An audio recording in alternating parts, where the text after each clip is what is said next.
В эфире Абхазского телевидения информационный выпуск Амши-Укшара. Здравствуйте.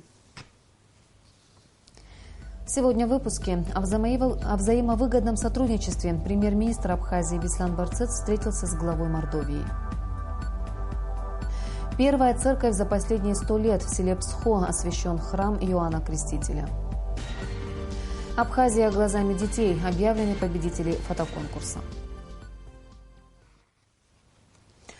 В рамках рабочего визита в Мордовию премьер-министр Республики Абхазия Беслан Барцец встретился с главой Республики Мордовия Владимиром Волковым. Глава Мордовии проинформировал абхазскую делегацию о развитии республики за последние 10 лет. Так, по его словам, большое внимание в Мордовии уделяется высокотехнологическому машиностроению. Активно происходит модернизация производства. 80% заводов страны уже обновлены. Со своей стороны премьер-министр Абхазии Беслан Барцец выразил признательность за приглашение и теплый прием, оказанный правительством республики. Барцец отметил, что делегация Абхазии успела посетить ряд объектов и высказал заинтересованность широким спектром продукции, производимой в Мордовии, который может быть очень полезен для Абхазии. При этом премьер-министр Республики Абхазия предложил создать рабочую группу по развитию экономического взаимодействия между торгово-промышленными палатами Абхазии и Мордовии. А сейчас рубрика «Ко Дню Победы» в эти дни 23 года назад.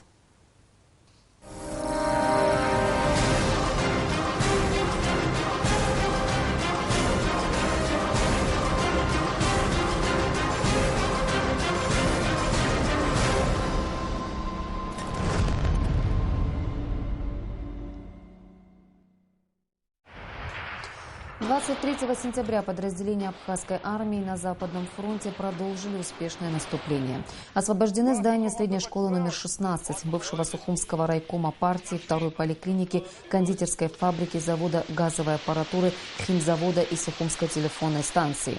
Абхазские бойцы приостановились на Старопоселковом направлении, на подступах к зданию строительного треста номер 6, на Новорайонском направлении у ПТУ, Малого рынка и семейного общежития.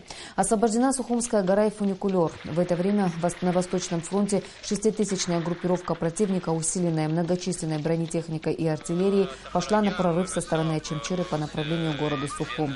Наиболее тяжелые бои проходили в районе сел Тамыш, Ануа-Арху и Кындых. Но все же, благодаря стойкости наших бойцов, противник не смог прорвать оборону Абхазской армии.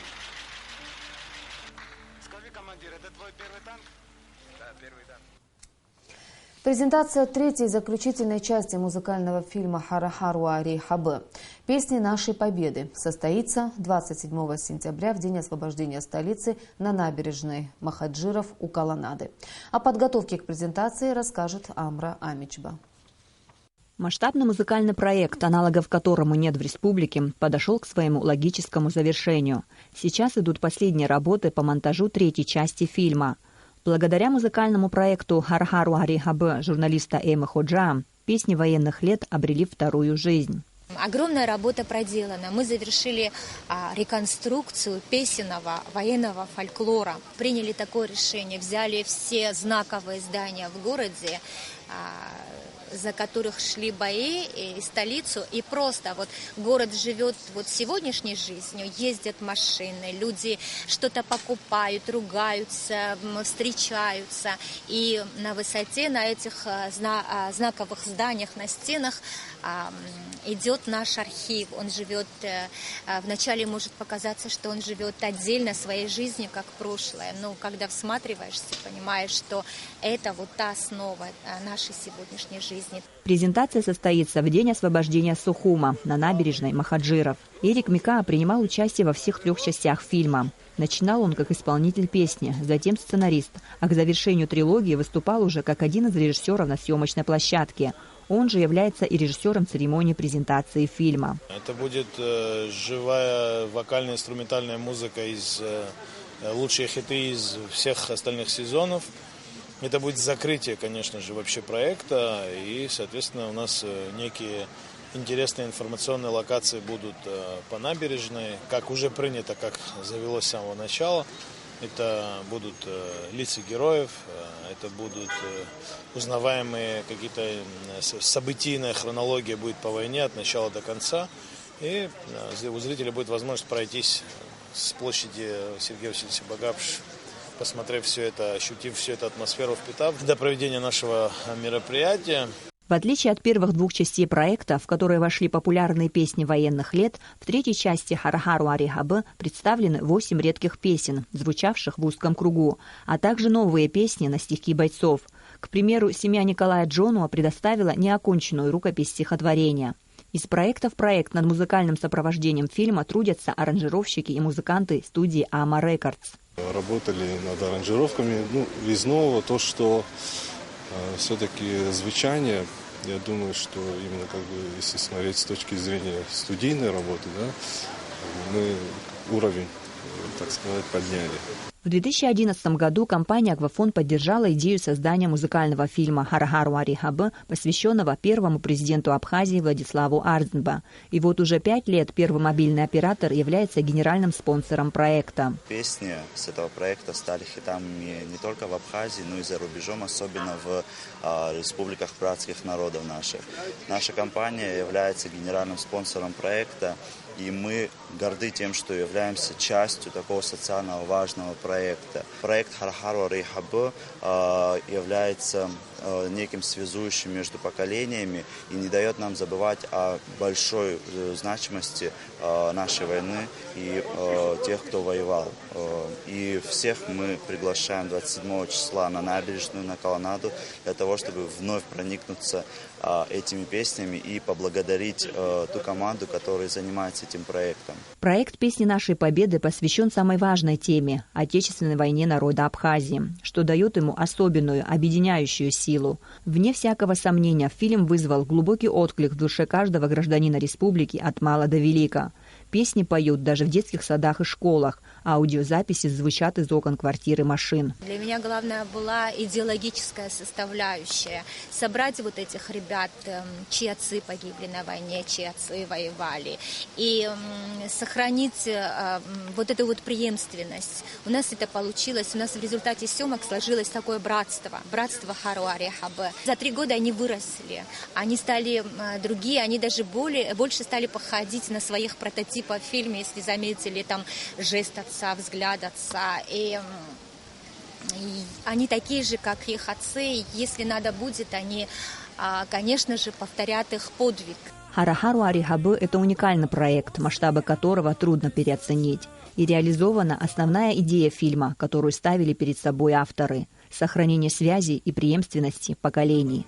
Амрамич Бабислан Джинджоля, Абхазское телевидение. На заседании Президиума Академии наук Абхазии академики рассмотрели вопрос о присвоении званий почетного доктора и почетного профессора Академии наук Абхазии.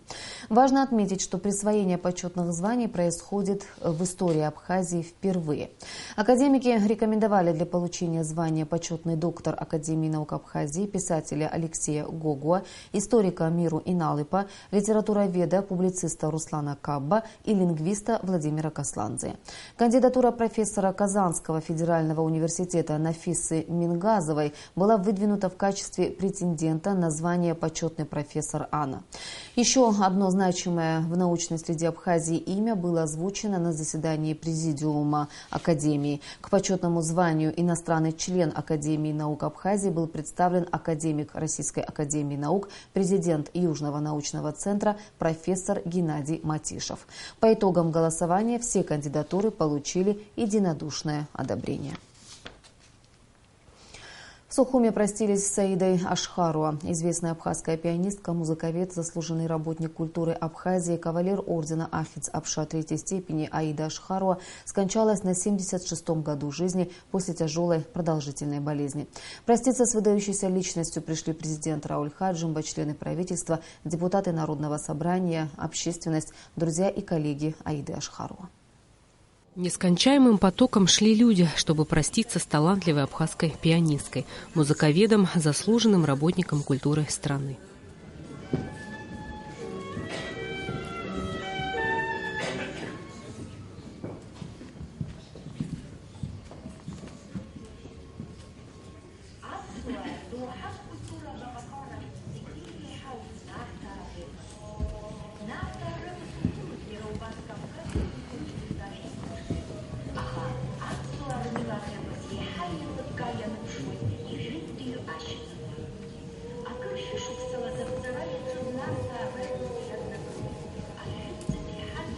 Более 25 лет кандидат философских наук Аида Григорьевна Ашхарова проработала на абхазском радио и телевидении, вела цикл передач, а также программу на абхазском радио «История и музыка абхазского народа». В разные годы Аида Ашхарова работала педагогом фортепиано, заведующей учебной частью, а затем и директором Сухумского музыкального училища. Аида Ашхарова – автор ценных трудов по абхазской музыкальной культуре. Она была очень разносторонней личностью. Коллеги отмечают ее качество организатора. За какое бы дело она ни взялась, ей всегда сопутствовал успех. Много лет Аида Ашхарова вела просветительские и образовательные программы в Абхазской государственной филармонии, выступая как лектор-музыковед. Аида Ашхарова оставила после себя теплые воспоминания и навсегда останется в сердцах ее многочисленных коллег и учеников и в летописи абхазского музыкального творчества. Аида Ашхарова похоронена в Сухуме. Рената Шакай, Беслан Шхинджери, Абхазское телевидение. Начало учебного года в Псху совпало с еще одним событием для села – открытие новой церкви.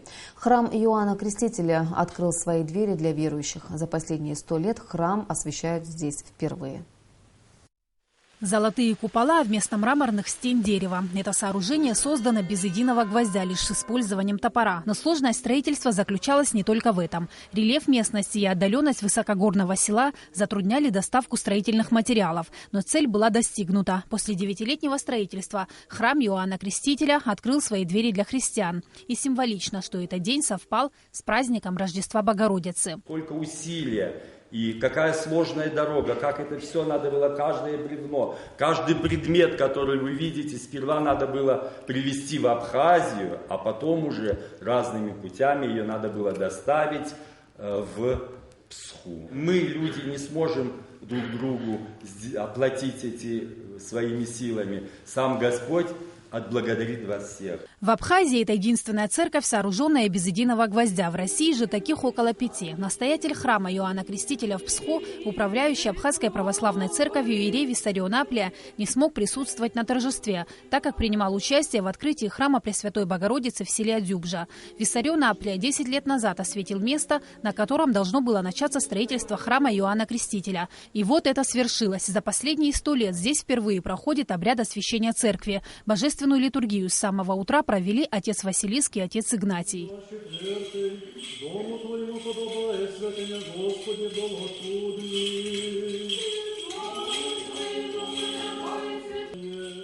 На вас уповает весь христианский мир. Вашими молитвами, чаяниями вашими живут православные христиане сегодня, по крайней мере, во всей Святой Руси. На Псху смотрят, как, знаете, как на такое горнее место. Это знаете, что такое приближенное к горнему Иерусалиму. Я помню, это понятно, что это такое. Это апокриф, это не какое-то такое святое изречение, но тем не менее. Кто на Псху не бывал, тот Москвы не видал. Я такое слышал еще, помню, еще был мальчиком совсем. Да, вот, так было приятно. И очень хорошо, что я сегодня побывал у вас здесь сегодня. Вот. И вот это вот действие, что мы совершили, благословение и освящение храма, чтобы здесь у вас была литургическая жизнь, была литургическая молитва, это очень высоко, и святче этого ничего не может быть. Церковь была возведена на пожертвования верующих. Главный инициатор строительства Наталья Гержова. В храме уже идут молебны, он украшен иконами. Прихожане собираются здесь, чтобы помолиться. Сима Аргуна, Лина Куртава, Астамур Гожба, Абхазское телевидение. Окружающая действительность глазами детей. В Сухумском доме творчества «Айнар» открылась выставка фоторабот учащихся школ Республики Абхазия глазами детей. Ее организаторы – международная гуманитарная организация World Vision и местная неправительственная организация «Адуней». В Доме творчества «Айнар» открылась необычная выставка. Окружающая природа, исторические места, местный колорит и все это детскими глазами через объектив фотокамеры. Альбина Лацузба из села Акум – одна из самых талантливых участниц конкурса. Это мнение профессионального жюри, присудившего ей победу в проекте. Яркие натуральные цвета, красота полей, растений, гор – все это заставило девушку по-другому взглянуть на окружающий мир и взяться за фотокамеру. Альбина помнит каждый свой кадр. Фото еще не стало смыслом ее жизни, но уже прочно заняло место хобби. Это мой брат, мы были на море, и я вот случайно такой кадр сфоткала. Мне очень нравится этот проект. Я познакомилась, приобрела новых друзей, познакомилась со сверстниками из разных сел, из разных городов. И мне очень нравится проект, просто нет слов.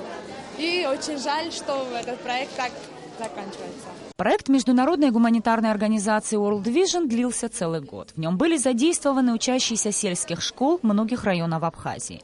Главная цель – получение дополнительных навыков, необходимых для успешной самореализации. Мы устраивали регулярные встречи между молодежью из разных районов, старшеклассниками из разных районов Абхазии.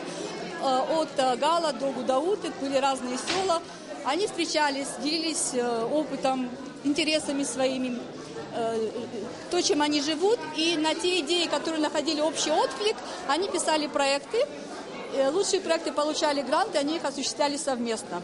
Дополнительная активность в рамках этого проекта – это был курс фотографии, очень короткий курс. Буквально в рамках нескольких встреч с профессиональными фотографами им было рассказано про азы фотографии и предложено ловить те моменты, которые им интересны и которые бы они хотели показать своим сверстникам из других районов.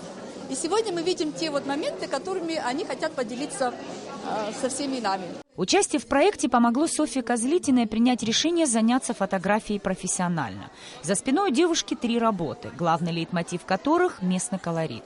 Приходится много фотографировать, чтобы тот единственный лучший кадр не упустить, признается школьница. А заодно и открывает небольшой секрет. Эти фото постановочные.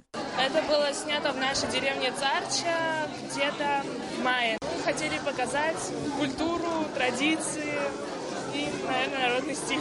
Я не профессионал, но раньше тоже пыталась что-то фотографировать, связанное с природой.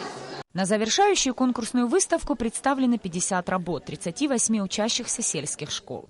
А всего их было около 3000. Проект существует всего 1 год, но и за это небольшое время ребята узнали много нового, развили свои способности и получили возможность продемонстрировать свои достижения.